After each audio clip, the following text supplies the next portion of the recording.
Hello, good morning to all of you. Welcome to MI Teli English medium school. मैं इल्हाम Rangrez standard fourth का subject computer के बारे में आपको कुछ बताने जा रहा हूँ. अपना स्टैंडर्ड फोर्थ का पहला कंप्यूटर का लेसन है वर्किंग ऑफ ए कंप्यूटर. उसके पहले आपको थोड़ा सा और कुछ चीज़ें बता देना चाहता हूँ. जैसे ये हमारा लॉकडाउन की वजह से ऑनलाइन सेशन है. आपको सभी चीज़ें अभी ऑनलाइन दी जाएंगी जब तक गवर्नमेंट का कोई जीआर वगैरह नहीं आता है तब तक. तो आपको थोड़ा सा उसके बारे में कुछ समझ लेना है. कुछ इतनी हार्ड बात नहीं है, थोड़ा सा आपको समझ कर लेना है. आपको ये ऑनलाइन कंप्यूटर क्लास सीखने के लिए आपको हमारे चैनल को सब्सक्राइब करना है और बेल आइकन को क्लिक करना है. बस इतनी सी चीज़ करनी है आपको. और अगर आपको कुछ भी प्रॉब्लम आता है, जैसे हमारा चैनल दिखाई नहीं दे रहा है, आपको स्क्रीन पे दिख रहा है, फिर भी कुछ ऑनलाइन सर्च करने में कुछ अगर प्रॉब्लम आ रही है तो नीचे लिंक भी दी गई है. आपके सुविधा के लिए उतनी लिंक भी देकर रखे हमने. आप उसके ऊपर भी क्लिक करके हमारे चैनल को सर्च कर सकते हैं. ओके, नाउ हम अपनी पढ़ाई की तरफ आते हैं. जैसे आपको बताया मैंने, ये स्टैंडर्ड फोर्थ के लिए अपना कंप्यूटर का first chapter working of a computer, computer कैसे वर्क करता है, तो उसके बारे में सबसे पहले दिया है introduction. A computer is a device for working with information. The information can be number, characters, words, picture, sound etcetera. This is called data. ये कंप्यूटर की डाटा की डेफिनेशन है, आपके फर्स्ट चैप्टर में दी हुई है. मैं आपको इससे भी इजी डेफिनेशन बताता हूँ. अगर आपको ये नहीं भी याद रह रही है तो ये जो मैं बता रहा हूँ ये डेफिनेशन भी आप याद कर सकते हैं. उसकी सबसे ईजीएस्ट डेफिनेशन है raw material is called data. Computer में जो रॉ मटेरियल होता है उसको डाटा कहा जाता है. अब रॉ मटेरियल से मतलब जैसे हम हमारा बायोडाटा बनाते हैं तो उसको भी डाटा बोला जाता है. ये जितनी भी स्लाइड बना के आपको हम प्रेजेंटेशन दे रहे हैं ऑनलाइन, ये सब चीज़ों को डाटा बोला जाता है. जहाँ पर प्रोसेसिंग नहीं हो रही है वो सभी चीज़ों को डाटा बोला जाता है. वो है डेफिनेशन डाटा की. अब इसमें दिया है आपको, देखो, इनपुट, प्रोसेस, आउटपुट. यानी हम जब कंप्यूटर को इनपुट देते हैं तो कंप्यूटर कीबोर्ड से इनपुट लेता है, सीपीयू में प्रोसेस करता है और मॉनिटर पे हमें उसका आउटपुट दिखाई देता है. ओके, अब ये फोर्थ स्टैंडर्ड के बच्चे हैं तो उनको और अच्छी तरीके से समझाने के लिए मेरे पास दो एग्जांपल बहुत अच्छे हैं. जैसे कि देखो, आपको यहाँ दिया गया है इनपुट, प्रोसेस, आउटपुट. ओके, तो एक वॉशिंग मशीन का एग्जांपल लेते हैं हम. वॉशिंग मशीन में आपने कपड़े धोने के लिए डाले, उसमें पानी वगैरह डाला. ये हम क्या कर रहे हैं, इनपुट दे रहे हैं. ओके, फिर प्रोसेस क्या होगा, देखिए. अभी उसमें प्रोसेस क्या होगा, अपने कपड़े धोने के लिए डाल दिए, लिक्विड डाल दिया, तो प्रोसेसिंग क्या होगा, वॉशिंग मशीन उसको रोल आउट करेगा, उसको कपड़ों को धोएगा. ये प्रोसेसिंग हो गया. और वैसे ही आउटपुट में आपको क्या मिलेगा, क्लीन कपड़े मिलेंगे एकदम. तो ये हो गया अपना आउटपुट. उसी तरीके से दूसरा एग्जांपल है आइस का. जैसे एक अपन ने ट्रे में पानी लिया, तो वो पानी जो हम ट्रे में पानी ले रहे हैं वो इनपुट हो गया. फिर हमने फ्रिज में वो पानी रख दिया, उसका आइस बन गया, वो प्रोसेस हो गया और हमको आइस क्यूब मिलेंगे आउटपुट में. तो ये हमारा आउटपुट हो गया. ओके, ये दो एग्जांपल से आप इनपुट, प्रोसेस और आउटपुट एकदम अच्छी तरीके से समझ सकते हैं. ये हमारी निजी ज़िंदगी में जो इस्तेमाल होते हैं वो चीज़ें से आपको एग्जांपल बताया, क्योंकि उससे बच्चों को बहुत अच्छे तरीके से समझ में आता है. अब रहा सवाल कंप्यूटर का, तो कंप्यूटर में देखो, आपको सेकेंड स्क्रीन में दिख रहा है how does a computer work. Computer work कैसे करता है. आप लोग यहाँ बिल्कुल ध्यान में रखिए. हर एक बच्चे को पता है, आपकी एज कम होने के बावजूद भी आज बच्चों को इतना पता है कि भाई इनपुट यानी इनपुट हम कीबोर्ड से देते हैं, प्रोसेस यानी सीपीयू में होता है, और आउटपुट यानी आपको मॉनिटर पे मिलता है. ओके, तो यही चीज़ यहाँ दी हुई है. देखो, हम कीबोर्ड से इनपुट दे रहे हैं तो वो प्रोसेस होंगी एंड देन आउटपुट के लिए आपको दिखेंगी. अगर हम कोई प्रोग्राम दे रहे हैं तो वो भी प्रोसेस होगा. स्टोरेज भी बताया है यहाँ आपको. स्टोरेज यानी हमारा जो भी चीज़ स्टोर होता है वो सेकेंडरी मेमोरी में स्टोर होता है. तो सेकेंडरी मेमोरी का सबसे बेस्ट एग्जांपल क्या है? अपना हार्ड डिस्क। हार्ड डिस्क ये हमारी सारा जितना भी डाटा है वो हार्ड डिस्क में स्टोर होता है, इसलिए उसको स्टोरेज डिवाइस कहा जाता है। जैसे आपकी मेमोरी कार्ड हो गया, डीवीडी हो गया, सीडी हो गया, ये सब स्टोरेज डिवाइस है। तो यहाँ दिया है, देखो आपको, how does a computer work. For processing the input the computer needs step by step instruction from the user which is called a program. आपको इतनी बढ़िया तरीके से यहाँ प्रोग्राम की डेफिनेशन भी दी है। फॉर प्रोसेसिंग द इनपुट, आपको इनपुट की प्रोसेसिंग के लिए computer needs step by step instruction. Computer को जो है वो स्टेप बाय स्टेप इंस्ट्रक्शन लगता है फ्रॉम द यूज़र, हमारी तरफ से, हम यूज़र है, तो उसको बोलते हैं प्रोग्राम। एक प्रोग्राम तब बनता है वो। ओके, अब यहाँ देखो, यहाँ ये सभी चीज़ें दी है, डाटा एंड इन्फॉर्मेशन। डाटा और इन्फॉर्मेशन किसको बोला जाता है? जैसे मैंने आपको बोला कि raw material is called data, तो यहाँ कंप्यूटर से रिलेटेड इसका दिया हुआ है, data are the facts, figure और words that are given to computer to work on. इसको हम लोग डाटा बोलते हैं। डाटा आर द फैक्ट्स, एक फैक्ट्स है, फिगर है, फिगर को भी डाटा बोला जाता है, वर्ड है, दैट गिवन टू कंप्यूटर, हम जिस कंप्यूटर को देते हैं टू वर्क ऑन, उसके ऊपर वर्क करने के लिए, उसको डाटा बोला जाता है। अब instruction are the command that tell the computer how to process the given data. Instruction किसको बोला जाता है? यानी सूचनाएं। इंस्ट्रक्शन को क्या बोलते हैं हम? सूचनाएं। आर द कमांड, इंस्ट्रक्शन एक है जो कमांड है कंप्यूटर में, दैट टेल द कंप्यूटर, जो कंप्यूटर को कहता है कि how to process the given data, हमने जो डाटा दिया है कीबोर्ड से उसको, उसके ऊपर कैसा प्रोसेस किया जाए, उसको बोला जाता है इंस्ट्रक्शन। और वैसे इंफॉर्मेशन दिया है आपको, इंफॉर्मेशन इज़ द रिजल्ट और the output given by the computer. Information उसको बोला जाता है जो कंप्यूटर हमको आउटपुट देता है। जैसे मैंने आपको पिछले वॉशिंग मशीन और इसके एग्जांपल में बताया है, आइस फ्रीज के एग्जांपल में, वो इंफॉर्मेशन का एक सबसे अच्छे एग्जांपल है वो भी। उसके बाद देखिए आपको स्क्रीन पे दिख रहा है data storage unit. Data storage unit किसको बोला जाता है? जैसे आपको हर बार मैं क्लास में भी बताता हूँ कि आपको अगर ये नहीं समझ रहा है तो हम जो निजी ज़िंदगी में यूज़ करते हैं वो चीज़ें पहले समझो। जैसे एक पानी की टंकी है, तो उसकी स्टोरेज कैपेसिटी हम कैसे गिनेंगे? उसके बेस पे आपको ये यहाँ कंप्यूटर में बहुत अच्छे से समझ में आता है। अब एक पानी की टंकी है तो उसकी स्टोरेज कैपेसिटी गिनेंगे हम लीटर में।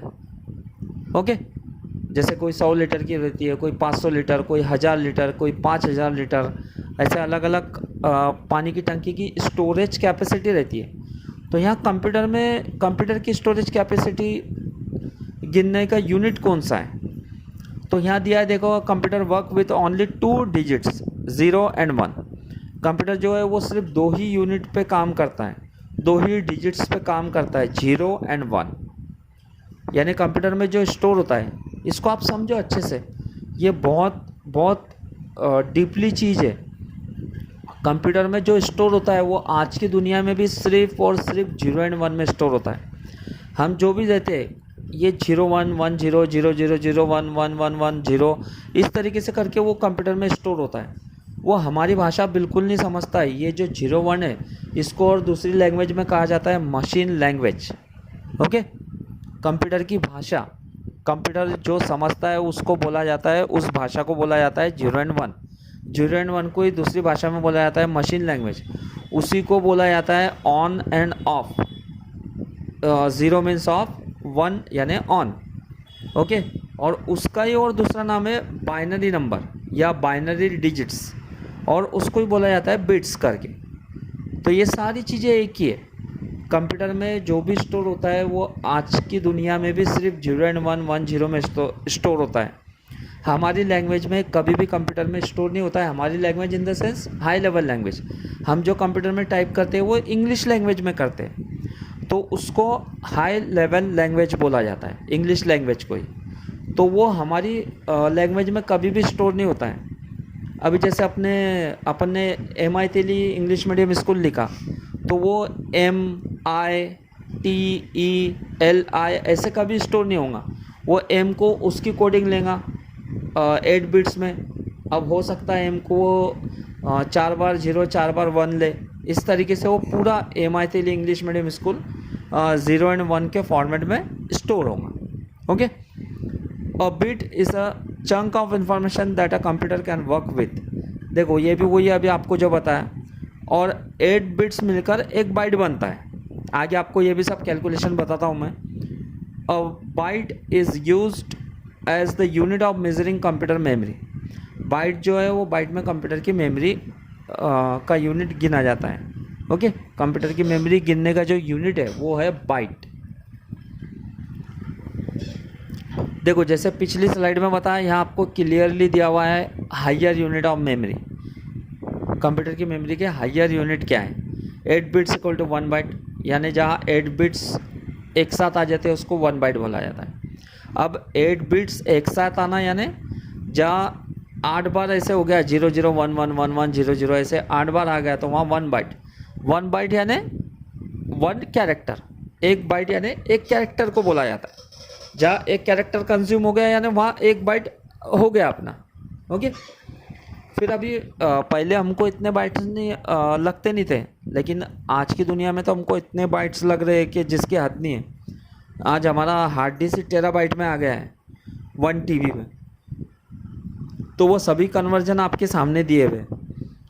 अब 1024 बाइट्स इक्वल टू 1 किलोबाइट दिया है। ये भी देखो अपनी बिल्कुल निजी ज़िंदगी से रिलेटेड लिया हुआ है ये, लेकिन यहाँ हम वो किलोबाइट्स का हिसाब नहीं ले सकते, इसलिए किलो वगैरह का हिसाब नहीं ले सकते, इसलिए ये अपने कंप्यूटर से आपको ऐसा सब सीखना पड़ेगा। जैसे अभी हम एकदम सिंपल एग्जांपल बताता हूँ आपको।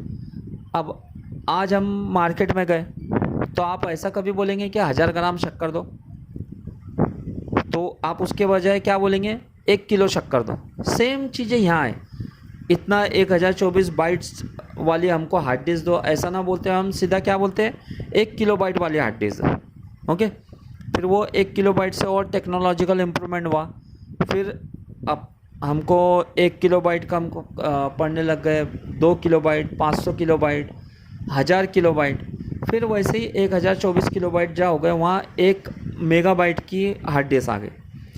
फिर सेम थिंग हुआ, 1 मेगाबाइट हमको कम पड़ने लग गए, 2 मेगाबाइट, 50, 500, 1000, तो फिर वो चेंज होकर 1024 मेगाबाइट्स की जगह 1 गीगाबाइट ने ले लिया। सेम चीज़ वैसी 1024 गीगाबाइट की जगह 1 टेराबाइट ने ले लिया।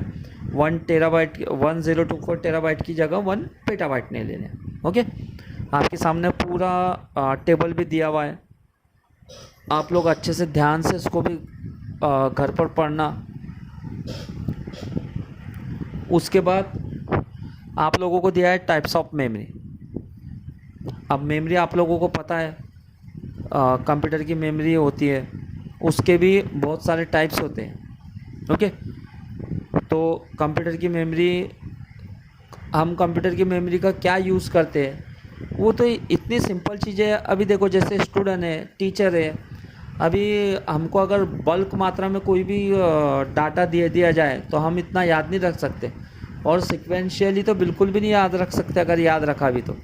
अभी एग्जांपल के लिए जैसे आप लोग बच्चे हैं, आप लोगों को मैं बोलूँगा बेटा तुम्हारे 4th स्टैंडर्ड में A डिवीज़न में जितने भी बच्चे हैं उनके सबके मेरे को मोबाइल नंबर याद करके बताओ, तो वो पॉसिबल नहीं है इतना। अच्छा, कोई बच्चा एक्स्ट्रा ऑर्डिनरी टैलेंट रहा भी, उसने याद भी कर लिया तो फिर वो सीक्वेंस में नहीं याद कर सकता, इतना याद नहीं रख सकता। जैसे मैं उसको बोलूँगा कि बेटा फर्स्ट से लेकर, अगर अपनी स्ट्रेंथ 60 बच्चों की है तो तू फर्स्ट से लेकर 60 बच्चों तक बता बराबर, रोल नंबर फर्स्ट का क्या मोबाइल नंबर है। तो ये सब चीज़ें हम हमारी मेमोरी में इतने अपडेटली स्टोर नहीं कर सकते, लेकिन कंप्यूटर की मेमोरी में ये आप जैसे बोलेंगे वैसे कंप्यूटर हमको स्टोर करके देता है। तो कंप्यूटर की मेमोरी के टाइप है, देखो सबसे पहले है कैची मेमोरी, फिर उसके बाद प्राइमरी मेमोरी और सेकेंडरी मेमोरी। अब सेकेंडरी मेमोरी के बारे में इसके पहले ही बताया आपको कि सेकेंडरी मेमोरी ये हार्ड डिस्क को बोला जाता है जहाँ हमारा सारा डाटा स्टोर होता है, और प्राइमरी मेमोरी ये कंप्यूटर की मेमोरी होती है। दुनिया का कोई भी डाटा हो, हम जैसे ही कंप्यूटर स्टार्ट करते हैं after loading the operating system, वो सारा डाटा रैम में ओपन होता है सबसे पहले। सबसे पहले वो डाटा जा कर के रैम में स्टोर होगा, रैम में ओपन होगा। इसलिए कहा जाता है कि भाई आपकी कंप्यूटर की अगर रैम अच्छी है तो आपका कंप्यूटर फास्ट चलेगा। ओके, वो सेंटेंस इतना बड़ा क्यों कहा जाता है? इसीलिए कि दुनिया का कोई भी डाटा वो सबसे पहले रैम में जाकर ओपन होता है, और रैम को टेम्पररी मेमोरी बोला जाता है। क्यों बोला जाता है? क्योंकि जैसे अगर मान लो अभी मैंने वर्ड खोला, एक्सेल खोला, पावर पॉइंट खोला, ये सब जाकर रैम में स्टोर होंगे या रैम में ओपन होंगे। मैंने कोई 100 पेजेस टाइप कर लिया, अगर मैं वो चीज़ को सेव नहीं कर रहा हूँ तो वो सब 100 के 100 पेजेस जाके रैम में ओपन हो जाएंगे। मैं आपको क्या बता रहा हूँ, क्या उसको टेम्पररी मेमोरी क्यों बोला जाता है? तो उसको टेम्पररी मेमोरी इसलिए बोला जाता है, अभी वो वर्ड, एक्सेल, पावर पॉइंट सब रैम में ओपन हो गए, उसके बाद मैंने जो 100 पेजेस टाइप करा था माइक्रोसॉफ्ट वर्ड में, वो भी जा कर के रैम में ओपन हो गए, लेकिन मैंने उसको सेव नहीं किया और बाय मिस्टेक लाइन अगर चली गई तो पूरा डाटा हमारा रैम में से उड़ जाता है। इसीलिए उसको टेम्पररी मेमोरी बोला जाता है। अब अगर आप लोगों ने उसको सेव कर लिया तो वो चीज़ अलग है, वो रैम में ओपन था 100 पेजेस अपने, लेकिन आपने उसको सेव कर लिया। जैसे ही सेव किया तो वो अपने हार्ड डिस्क यानी सेकेंडरी मेमोरी, वो सेकेंडरी मेमोरी में जाके स्टोर हो जाता है। ओके, और जो आपकी इधर जो फर्स्ट मेमोरी बताई जा रही है आपको, कैची मेमोरी, तो वो कैची मेमोरी ये हार्डवेयर से रिलेटेड है। ये इसका भी आपको इतना कुछ समझेगा भी नहीं वो अगर बताया भी तो, क्योंकि ये हार्डवेयर से रिलेटेड चीज़ें हैं। ये प्रोसेसर की रहती है, कैची मेमोरी जो रहती है आपके प्रोसेसर की रहती है। ओके, तो इसके बारे में इंशाल्लाह ताला आप जब अगले स्टैंडर्ड में जाएंगे और आपको इसके बारे में डीप में आएगा तो मैं बताऊंगा ज़रूर।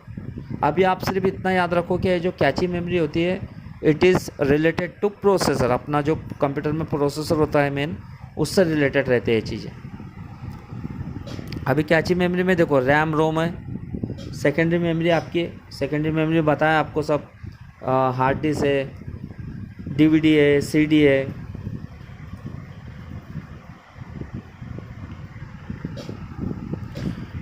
ओके, उम्मीद करता हूँ आपको इतना लेक्चर बहुत अच्छी तरीके से समझ में आया होगा। उसके बाद आपको होमवर्क करना है, what is data, what is programme, what is bit और व्हाट इज़ बाइट। बहुत इजी होमवर्क दिया है आपको। अपना ये